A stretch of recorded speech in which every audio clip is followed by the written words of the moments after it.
Have you ever wondered what would happen if a knife and a Pokemon actually... Shieldon did. All right, let's get it. Bulbasaur.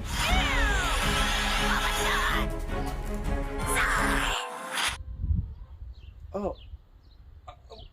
What are you doing? Oh, God. This is the Shieldon Knives Bulbasaur. Now, I made fun of this knife and its origins, but you guys are going to want to stick around and see this. This thing's actually kind of cool.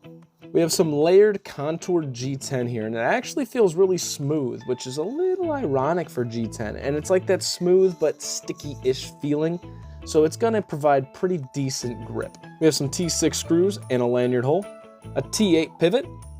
You have this raised portion around the pivot, which is a little unique, and then you have this multicolored pivot collar, which I believe is stainless steel.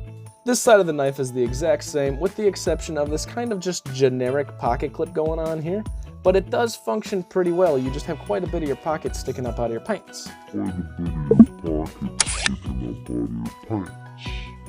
Even after a complete teardown, the blade is perfectly centered. There is no detent lash. You have this mirror polished blade, which is actually really nice as far as the mirror polish goes, but the moment you do this, if my phone was thumbprint protected, you could totally get my fingerprints off of this guy. Near the tang, you have the serial number of the knife. You also have the name Bulbasaur, and you have the name of the designer, Django. Fun fact, he came from Kaiser. On this side of the blade, you get the blade steel, 14C28N, and the Shieldon Knives logo. Now that the knife is open, you can see that the access to the liner is very generous, and that's a good thing. On the show side liners, you can see there is a lot of heavy milling on the liners, and that adds for a pretty decent amount of weight relief. On the liner lock side, there are two smaller pockets milled out for additional weight relief. You have a leaf-shaped blade with a full flat grind, very similar to Spyderco. You have a lot of cutting edge going on here, and a decent tip for puncturing. Over here we have a decent plunge grind and a sharpening choil that's going to allow for quite a bit of sharpening before that smile starts. We have some pretty large jimping going on here. These jimps, they're relatively spaced out and knocked down. I can tell you, you're relatively locked in here, but I can still roll my finger. Now, if I'm going to slip, I think I'm still going to slip off of this, rendering this jimping ineffective. The spine of this knife does have some knockdown edges. This part of it is not sharp at all. One more thing to note here is that you cannot see a stop pin. That's because the stop pin is actually internal of the blade itself. The overall weight's coming in at 4.46 ounces. This knife is rather large. It's coming in at slightly over 8.5 inches, a blade length of 3 3/4, and a cutting edge of 5/8. The blade stock's coming in at 115 thousandths. The behind the edge thickness is coming in at around 17 thousandths. While 115 thousandths for the blade stock is really thin, but not what you would expect for the blade face being so tall, you would think that it would drop down just a little bit more. I can tell you this knife cuts well, and that is due to the geometry that it has. Just because the behind the edge isn't 10 thousandths, that geometry very well makes up for it when you're slicing through cardboard. Some knives do some unspeakable things, and this one's no exception. First and foremost, we have some T6 screws. Not gonna harp on it, get rid of the freaking T6 screws so that we can break down our knives with confidence that we're not gonna strip the damn things out.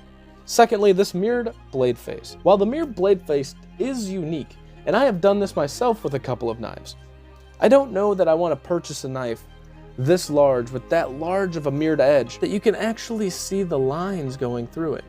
But you can see these lines as it goes through, and you could almost actually feel them. So I'm not quite sure how they got this mirrored edge, but it's not a perfect mirrored edge. It almost makes it look kind of cheap. If you guys made it to this point in the video, I still have a Shieldon boa to give away.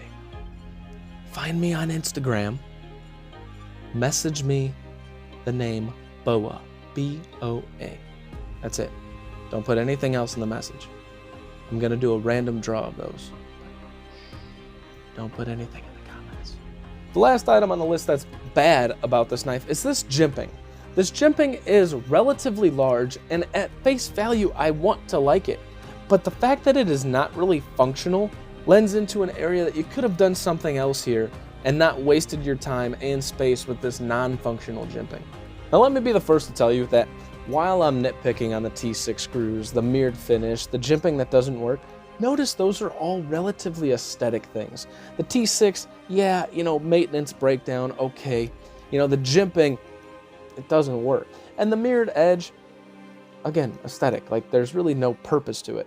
That's a good start. Now, in a world full of Civivi's best techs, off-grid knives, there's a lot of things that they do average as well. And once again, the Bulbasaur is no exception. Let's start off with this pocket clip. I hesitated to put this in the average. I almost put it in the bad. It is kind of just It does have a bill right here. You have so much of this sticking out of your pocket, it's ridiculous. And it just doesn't do it for me. Look at this bill. I could think of a couple different pocket clips that I would rather see on there, but it still functions well. And actually, despite me not necessarily liking the design, it still kind of flows with the rest of the knife. Next is this flipper tab. There's something a little off about it. It's very easy to access, it functions very, very well. It's just extremely pokey. And I don't point that out too many times on flipper tabs. It just really is a pokey-ish flipper tab. I think some people are gonna find that annoying.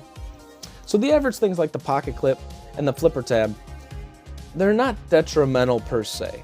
They're design choices that I think they could have done a little bit better that would make the knife stand out a lot more. We had the bad, we had the average. Let's talk about the freaking great things this knife does. I took my microphone out of my ear and I put it as close to the knife as possible so that maybe you guys can hear that acoustic resonance that this thing has. Oh, it is nice. I don't do this too often, guys. I talk about the ergonomics of a knife and I say, hey, it's good, but it's not hand melting. For me, the Bulbasaur in this particular position is kind of hand melting. This contours to the back of your palm, and so it falls right here, and it fills it so nicely. You see where my finger just dropped in right there? Bloop, falls in right there, and then your swell of your thumb goes right there. This thing does feel pretty damn good in hand. The last thing is something that in a million years I never thought I'd be saying. This knife has really fantastic construction. I was able to disassemble this knife in like 2 minutes, not even, more like 30 seconds, and have it reassembled in about 1:20. This went back together so easily, and the centering stayed perfect. The back and forth was non-existent. There was no detent lash. There was no up and down blade play, and that really impresses me. I never thought that I would be saying that about Shieldon. It's one of those knife brands that came out of nowhere and we felt that they were just trying to be gimmicky. But they did a really good job with this design. This knife can be found on Amazon for 70 bucks. You can get both the sand finish and the mirror polish. Do I think it's worth $70? I think in today's day and age, that is a very competitive price. The Shieldon Knives Bulbasaur. Shieldon Knives are doing pretty good with their fit and finish. Their design choices, their naming choices, but overall this knife will definitely cut. It functions very, very well. And I don't think Grumpy Grunt's going to be mad at it, because he won this guy. If you haven't, go check out his channel, by the way. And if you're not subbed to my channel, for shame. You guys stay sharp, stay safe, and have a great freaking rest of your day. Thank you guys so much for watching. You have no idea how much it means to me.